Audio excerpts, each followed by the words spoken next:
हरे कृष्णा।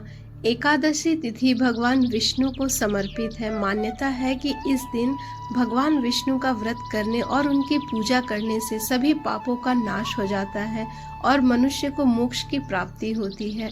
ज्येष्ठ महीने के कृष्ण पक्ष की एकादशी को अपरा एकादशी कहा जाता है। इसके अलावा इसे जल क्रीड़ा, अचला और भद्रकाली एकादशी के नाम से भी जाना जाता है। एकादशी में अपरा एकादशी का अर्थ होता है अपार पुण्य। पद्म पुराण के अनुसार इस दिन भगवान विष्णु के पूजा उनके वामन रूप का करने का विधान है। हिंदू पंचांग के अनुसार अपरा एकादशी का शुभारंभ 2 जून 2024 की सुबह 5:04 पर होगा और इसका समापन 3 जून 2024 की रात 2:41 पर होगा। और उदया तिथि के अनुसार इस साल एकादशी का व्रत 2 जून को रखा जाएगा गृहस्थों के लिए, और वैष्णव इसे 3 जून को भी रख सकते हैं। यूं तो सभी एकादशियां बहुत पुण्य देने वाली मानी गई हैं, लेकिन ऐसी मान्यता है कि अपरा एकादशी का व्रत करने से भगवान श्री हरि विष्णु मनुष्य के जीवन से सभी कष्टों को दूर कर अपार पुण्य प्रदान करते हैं। धर्म ग्रंथों में वर्णित है कि यह एकादशी बहुत पुण्य प्रदान करने वाली है और बड़े बड़े पातकों का नाश करने वाली है। इस व्रत के प्रभाव से मनुष्य ब्रह्म हत्या, भूत योनि, दूसरे की निंदा, पर स्त्री गमन, झूठी गवाही देना, झूठ बोलना जैसे कई तरह के पापों को भी नष्ट करके मनुष्य परम गति को प्राप्त कर सकता है। अपरा को उपवास करके एवं इस महत्व को पढ़ने और सुनने से सहस्त्र गोदान का फल मिलता है। पद्म पुराण के अनुसार अपरा एकादशी को भगवान वामन विष्णु की पूजा करने से मनुष्य सब पापों से मुक्त हो श्री विष्णु लोक में प्रतिष्ठित होता है। इस दिन सूर्योदय से पहले स्नान करके व्रत का संकल्प लें। श्रीमन नारायण को पंचामृत, रोली, गोपी चंदन, अक्षत, पीले पुष्प, तुलसी पत्र और मिष्ठान आदि अर्पित कर धूप दीप आरती कर दीप दान करना चाहिए। इस दिन रविवार को एकादशी होने के कारण तुलसी पत्र एक दिन पहले ही तोड़कर रख लें। संध्या काल में तुलसी के पास घी का दिया भी जला सकते हैं। इस दिन शुभ रंगों के स्वच्छ वस्त्र पहने मन में भगवान विष्णु की छवि का ध्यान करते हुए ओम नमो भगवते वासुदेवाय का जप और विष्णु सहस्त्र नाम का पाठ करने का विशेष रूप से फलदायी माना गया है। इस दिन भक्तों को पर निंदा, छल कपट से बचना चाहिए और ज्यादा से ज्यादा श्रीमन नारायण के चरणों में अपनी भक्ति का अर्पण। इस दिन आप फलाहार करें, भूलकर भी तामसिक भोजन और चावल न खाएं। इस दिन किसी को दिया हुआ अन्न आदि न खाएं। द्वादशी के दिन ब्राह्मणों को भोजन करवाने के बाद ही स्वयं भोजन करें। तो आइए अब हम जानते हैं अपरा एकादशी की व्रत की कथा।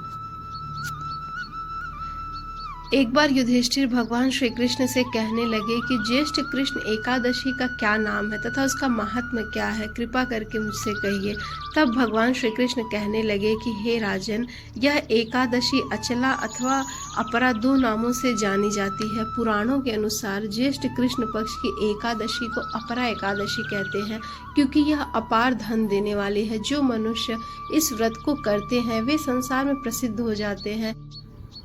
इस दिन भगवान त्रिविक्रम की पूजा की जाती है। अपरा एकादशी व्रत के प्रभाव से ब्रह्म हत्या, भूत योनि, दूसरे की निंदा आदि के सब पाप दूर हो जाते हैं। जो क्षत्रिय युद्ध से भाग गए हैं वे नरकगामी होते हैं, परंतु अपरा एकादशी का व्रत करने से वे भी स्वर्ग को प्राप्त होते हैं। जो शिष्य गुरु से शिक्षा ग्रहण करते हैं फिर उनकी निंदा करते हैं वे अवश्य नरक में पड़ते हैं, मगर अपरा एकादशी व्रत करने से वे भी इस पाप से मुक्त हो जाते हैं।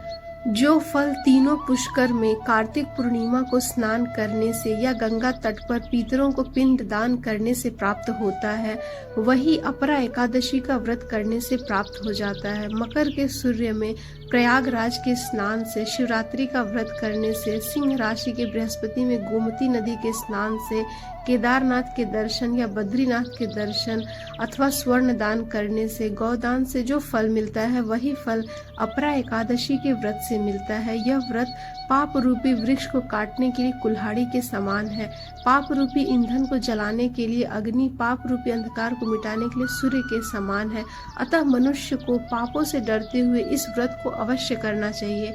अपरा एकादशी का व्रत तथा भगवान का पूजन करने से मनुष्य सब प्रकार के पापों से मुक्त होकर विष्णु लोक को प्राप्त होता है।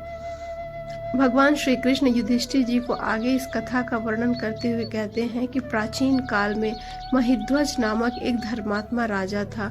उसका छोटा भाई वज्रध्वज बड़ा ही क्रूर, अधर्मी तथा अन्यायी था। वह अपने बड़े भाई से बहुत द्वेष रखता था। उस पापी ने एक दिन रात्रि में अपने बड़े भाई की हत्या करके उसकी देह को एक जंगली पीपल के नीचे गाड़ दिया। इस अकाल मृत्यु से राजा प्रेतात्मा के रूप में उसी पीपल पर रहने लगा और अनेक उत्पात करने लगा। एक दिन अचानक धौम्य नामक ऋषि उधर से गुजरे।